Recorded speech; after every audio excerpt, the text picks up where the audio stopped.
Hello everybody.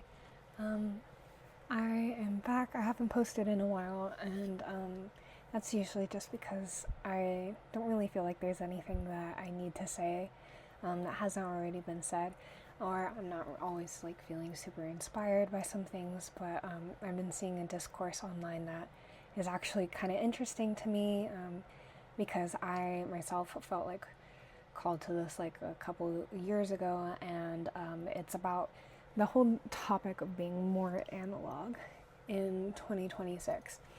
And I've had my own experience. Growing up, most of my life was analog in the sense that I had my own Walkman that would tune into the radio stations. I had CD players. I had a CD player in a set above my bed growing up with two speakers on either side.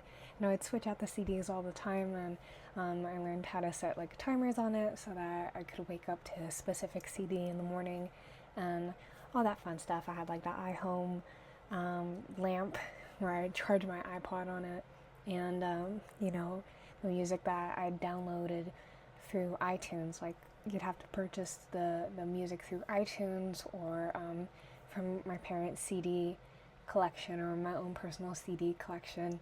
I'd pop the CD into the side of the family laptop, have my little iPod plugged in, and then transfer the music over. Just fun things like that.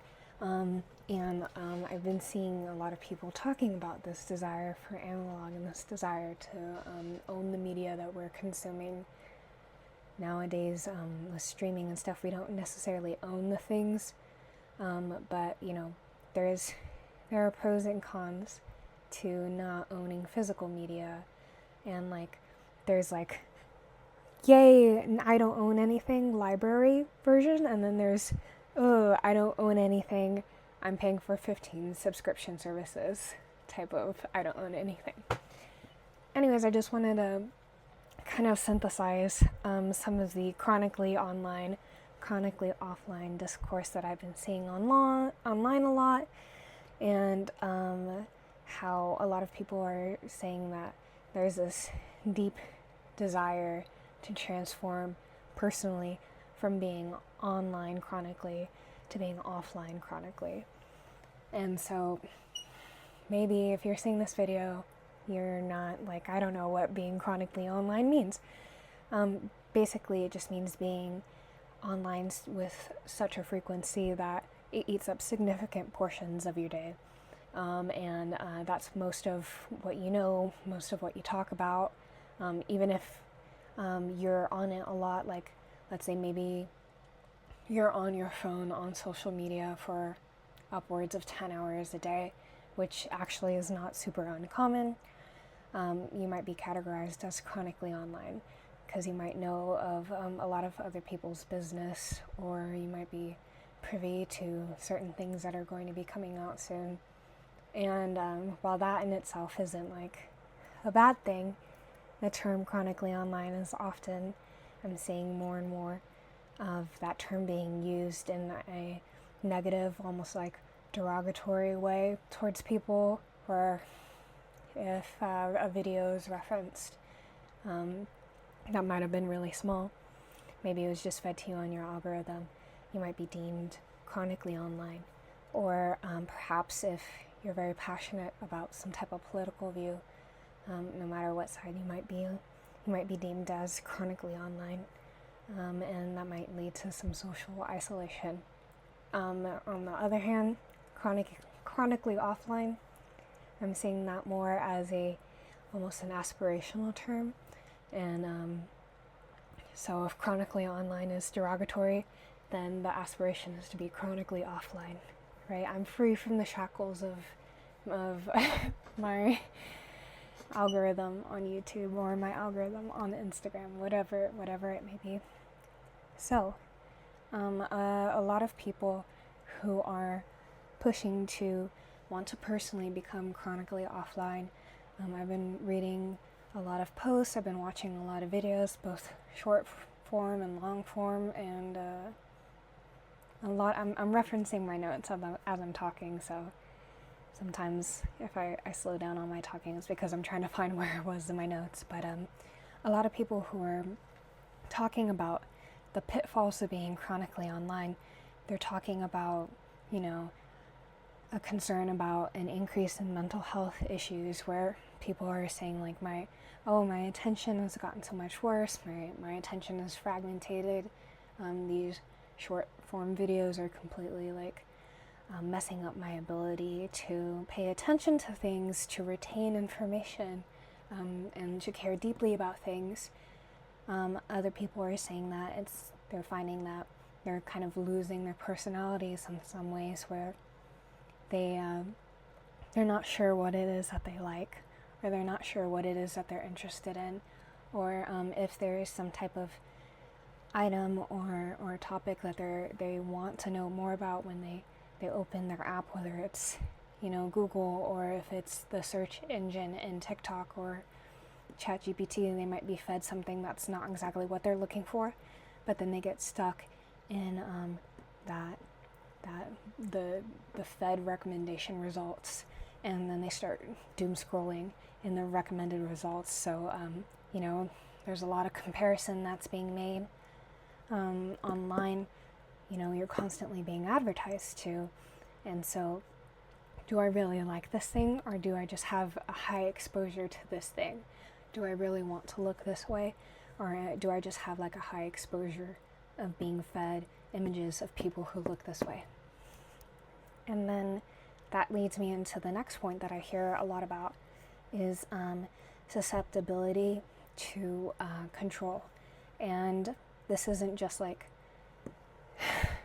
this could be just like, oh, like I got influenced into purchasing this thing, or I got influenced into having this small opinion, all the way to, you know, you're now kind of becoming just a blip in the machine of a larger algorithm, which is being harvested for data.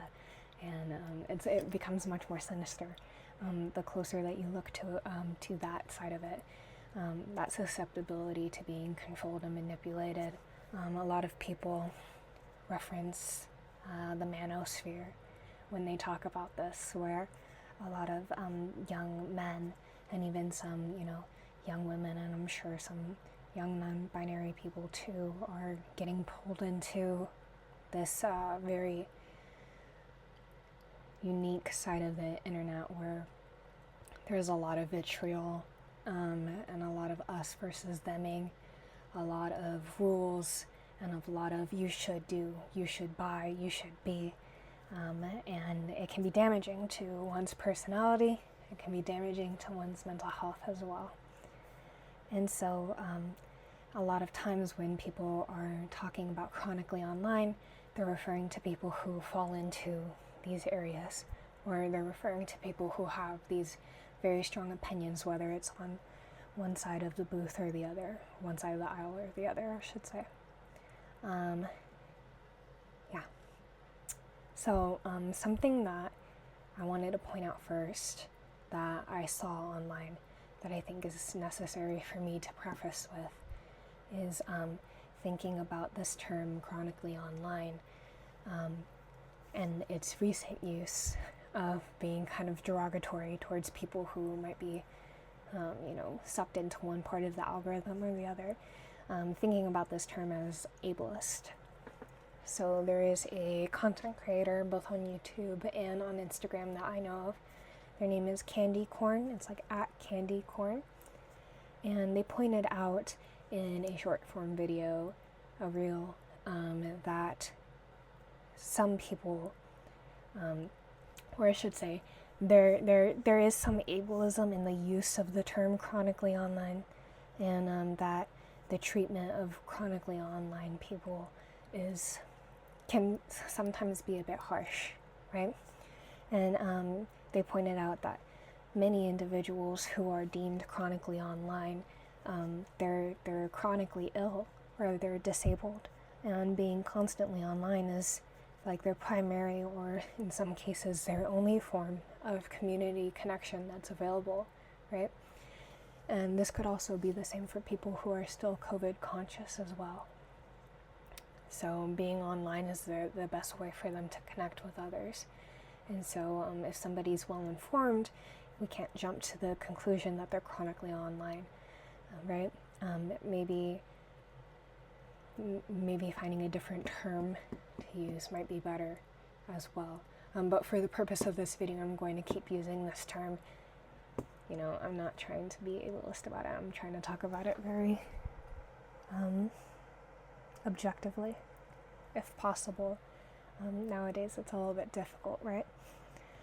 So I think personally that this idea of, you know, chronically online being used as an ableist term towards people who, you know, this is their only form of connection with other people is through online social media and social forums of the such.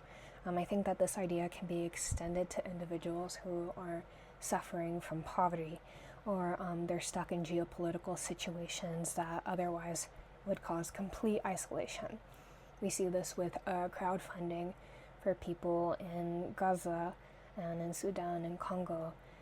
If it wasn't for, you know, Bisan being chronically online, then we might not know most things that we currently already know about the situation happening in Palestine, right? So I think it's important to note that being online frequently, it also has many pros still. It is separate from our actual real life, right? It's not the same place as real life, but it is a means of connection for quite a lot of people, which is important and enriching to their life, and is important and marked on their history, right? Otherwise, we wouldn't know of some of these people with some of these situations, and history might, you know, be recorded in one way or the other. Okay. This kind of leads me to my next point, where I was watching this other video where chronically online is theorized to become a subclass of society. Okay, this is a big topic, right? So YouTuber and DJ, their handle is DJ Girl Magic, or just Magic. I'm just going to refer to them as Magic from now on. They posted a video on December 24th, actually in 2025, this last year. They elaborated, and to my knowledge, they're the first person who kind of posit this idea, this theory of the digital pollution theory is what they called it. I'll try and put in what their theory is right here, and you can read it. But they posted a video called "The Chronically Online Will Become a New Underclass." So magic ties the ability of being able to become chronically offline directly to privilege, which, you know, in my last point I was talking about this. If chronically online is being used as an ableist degrading term, then obviously chronically offline would be kind of like the opposite of that, or maybe it's not obvious, but hopefully you keyed into that, right? So if chronically offline is directly linked to privilege, this also directly impacts people who are near poverty or are impacted by poverty, people who are disabled, people who are of color, people who are in geographical isolation. You know, and Magic said that this is like a type of digital redlining of sorts. If some people are able to become chronically offline, then they're going to have a very different life experience than people who are chronically online by necessity, right? And they even said that, you know, this may lead to a digital case system. And very interesting points. I do highly recommend that you go watch that video to get more information on that, because lots of food for thought in that video, right? So here we are. We have people who are online because it's, you know, their primary source of information. It's their primary way of connecting. And we have people who are able to be offline chronically They might be coming from a different place of privilege, and that may create even more of a stratification in societal connections, right? So a different video that I just recently watched from the podcast From the Diving Board, Charlie noted that social platforms profit off of this conversation of what is chronically online, what is chronically offline. Does being chronically offline make you better or cooler? Is being chronically online cringe or something of the sort? And the content about being chronically offline oftentimes can become performative in itself, right? So within the last year or so, we've seen a boom in hobbies. Like I'm using a crochet hook right now to like keep track of my notes. I crochet, I knit. Sometimes I post about it on my Instagram, sometimes I don't. I never really thought much of it until, recently with this influx of media and posts of analog hobbies and how crochet and knit fall into that type of analog hobbies. And there's a whole lot of interesting stuff in the crochet and knit YouTube community, but that's a separate conversation for a separate time. Anyways, back to what I was talking about. Chronically offline culture content is kind of becoming performative in a way, as Charlie was saying. So she was saying in this episode of the podcast From the Diving Board that social media's they profit from this, and that this type of conversation can easily be turned into and fall into the category of nostalgia marketing, which then, once there's something to market, then there are things to be made, stuff to be sold, algorithms to be changed. And this is significant because it may lead to what I'm calling the trendification of the desire to become independent from these mega monopoly corporations, right, and media. And ultimately, when something becomes trendy, like if being chronically offline and having analog hobbies becomes trendy, then we'll see the vicious cycle of overconsumption, people spending way too much money on things that they don't really need, just so that, they can show that they have a rich inner life, right? So they're buying the iPod Nano or whatever, like this is my old one, right? They're buying this for like a crazy markup price just so that they can put like 4 songs on it or something, and they can post a picture of themselves using the item, #chronically offline, like I'm really cool, right? But that's a type of virtue signaling, right? And once again, this ties into cultures within class, right? If we're going back to that idea of case system, and if chronically offline is a new cool, that means that chronically online is a new ick, right? It's a new yuck, which makes people who are impacted in multiple ways, disabled, isolated geographically. You get what I'm saying? So once again, marginalized people are at the bottom of this totem pole. And it's all for something that's really not that serious, but it becomes something very serious, right? And so I'm not saying that these aspirations of being chronically offline are inherently bad. I'm not saying that anybody who is already leading a lifestyle like this is better than anyone else, or that everybody who posts a photo or a video about being chronically offline is like being performative. No, right? I'm not saying this, but it's definitely something that is becoming aspirational, and I think that this is just an indicator of our fundamental humanity, right? So I remember last year, and in 2025, I saw a lot of videos that were recommended to me by YouTube algorithm, right, that were mourning the death, the loss of third places, right?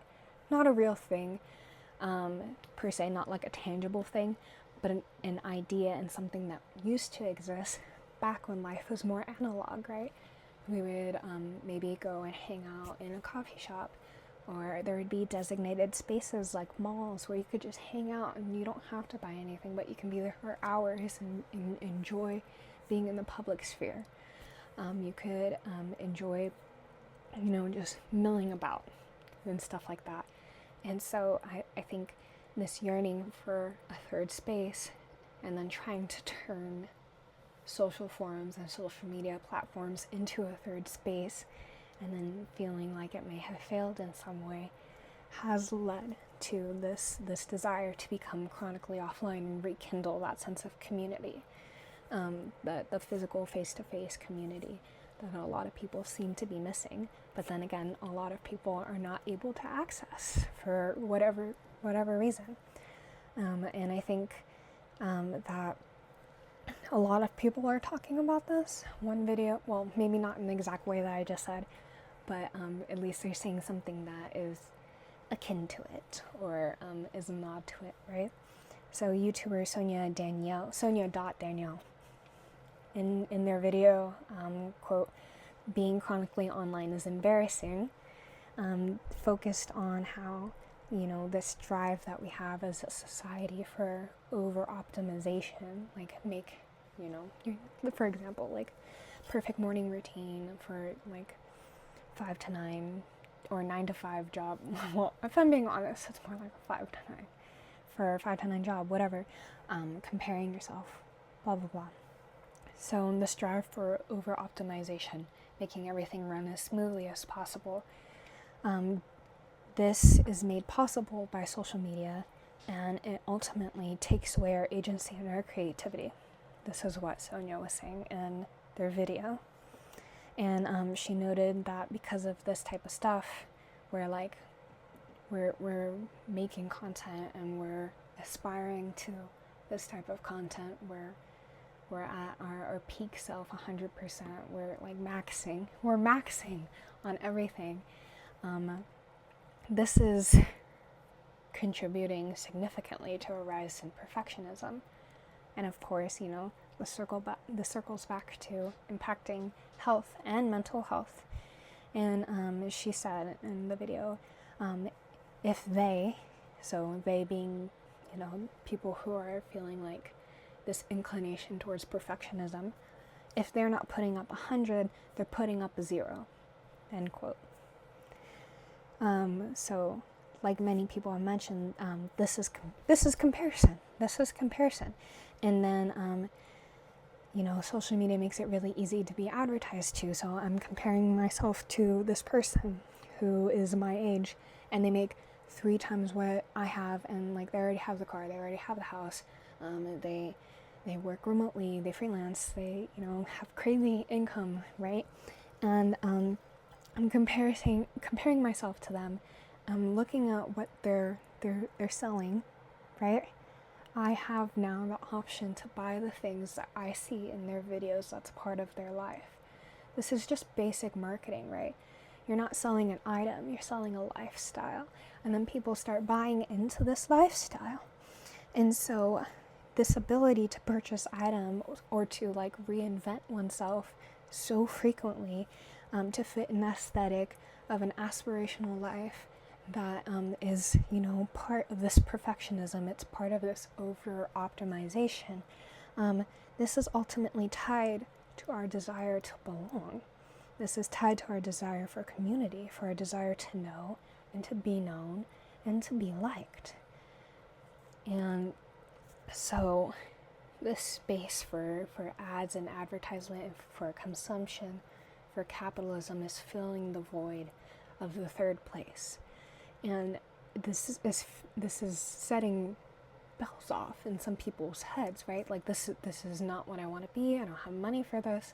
I don't want to be online anymore. It's just easier if I just like unplug, if I stick my head in the sand and go la la la la la la. You can't advertise to me if I can't hear you, right? It doesn't fill the void.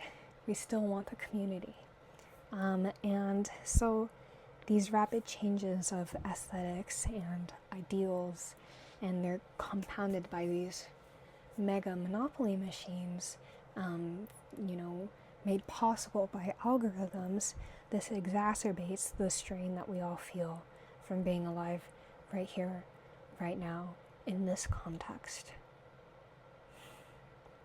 So, I don't really have an answer. This is more of a rant video, but being chronically online or being chronically offline, I don't know what the right answer is. Is this the worst time to post a YouTube video because the internet is dying? Or is this the best time to post a video because then other people will find some type of solace in it? I don't know. I guess we're just gonna have to find out. I don't think that buying anything new that's analog will help me in this per se, but it also is really nice to burn a CD and send it to my friends in snail mail. Go USPS, right? There's something very nice about creating. I think, like most things, there's a good balance. We just have to find it again, and I think it should be your own decision.